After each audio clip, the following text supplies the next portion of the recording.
Putik! Yep, that's me. You're probably wondering how I ended up in this situation.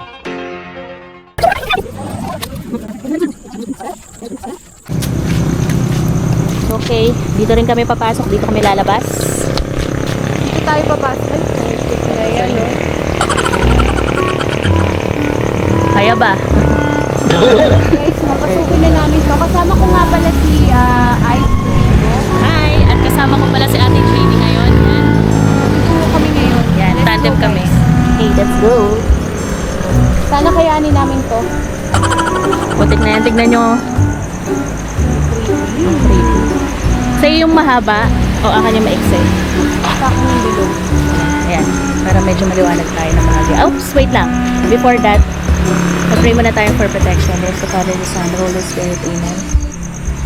Lord, andito po kami ngayon at mag-explore kami sa isang sementeryo na alam namin na medyo nakakatakot. Bigyan niyo po kami ng protection sa lahat ng pupuntahan namin at huwag po sana kaming mabati o may sumama sa amin. Kayo na pong bahala sa amin, Panginoon. Nawa, protektahan niyo po ang aming team. Amen. Father, Son, and Holy Spirit. Amen. Let's go. Let's explore. Rotik na to. Ano yung pinakatakan mo? Ingat. Teka lang, girl. Madulas. Hey guys, so first time kong pupunta sa isang sementeryo. First time natin. Yan, natin. Sa isang sementeryo na ganito gabi. Kasi nakapunta naman ako sa sementeryo. Pero, pucha, parang ayoko nang pumasok. What?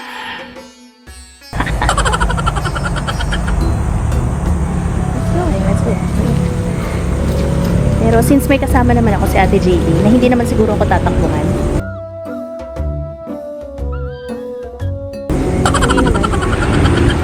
Kasi nakalak yung ano ko sa kanya. Parang lang tayo nagsustroll, ganyan. Ano ba to? Diretso? Ano ba to? Okay. To the left, to the right. Merong malaking puno dito. Hindi namin pwedeng ayan. Mga name. Diretso lang to, guys. Diretso lang namin.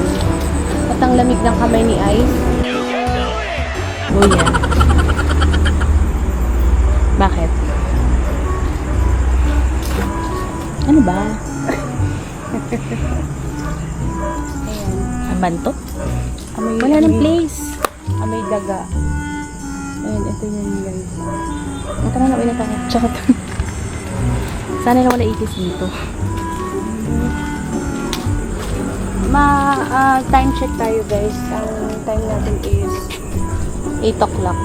8 o'clock. Aga-aga pa. Kaya ayoko ng sementeryo, sa totoo lang. Diretso tayo.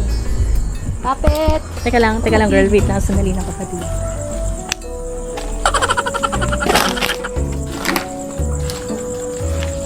Tapos saan tayo lalabas? Doon din, puso ng Yun entrance. daw sabi. Siguro, wala nang space, wala nang ano dito. Ano, may tulo pa ng ano.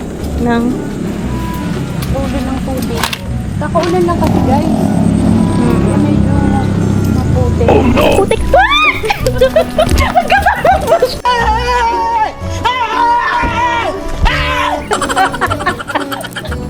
Magkatatakbo! Magkatatakbo! Magkatatakbo! Hello! Kuya Raf, hello! Oh, bakit? Bakit? Tinakbuhan na naman ako ni ate.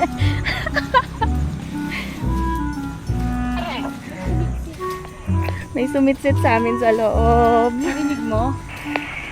Hello? Hello kuya, huwag ka dyan. Sana? May sumitsit sa amin sa loob.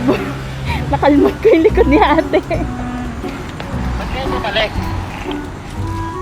May sumitsit sa amin sa loob. Tumakbo si ate, nakalmot ko yung likod niya.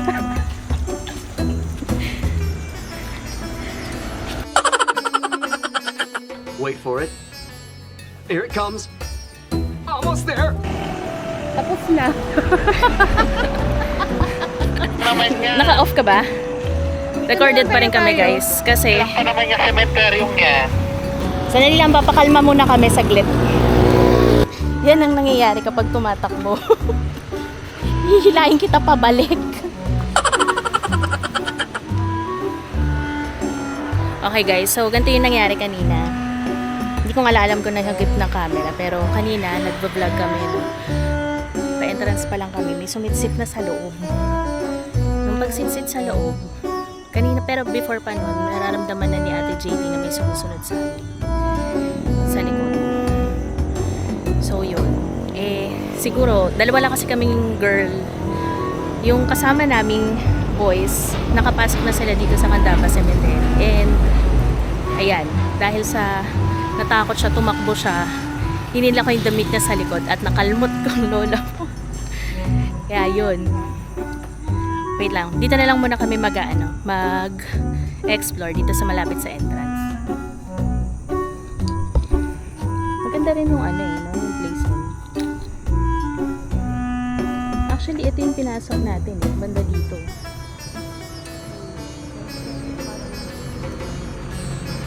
Siguro dito nilalagay yung bago yung mga patay mo. Siguro. Pero tingnan nyo to, 1937 pa, AD. 1937. Ibe-blurred na lang namin dito. Ibe-blurred na lang namin kung ano-ano. Yan.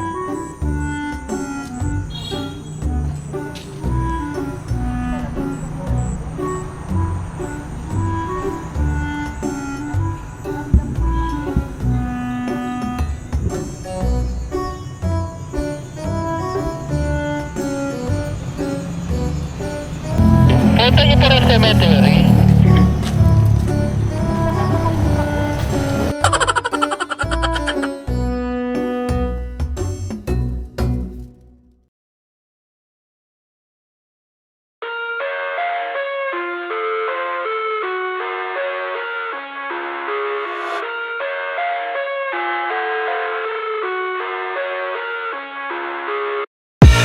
I live inside my own world of make-believe. Kids screaming in the cradles, profanities. I see the world through eyes covered in ink and bleach. Cross out the ones who heard my cries and watched me weep. I love everything. Fire spreading all around my room. My world's so bright, it's hard to breathe, but that's alright. Hush.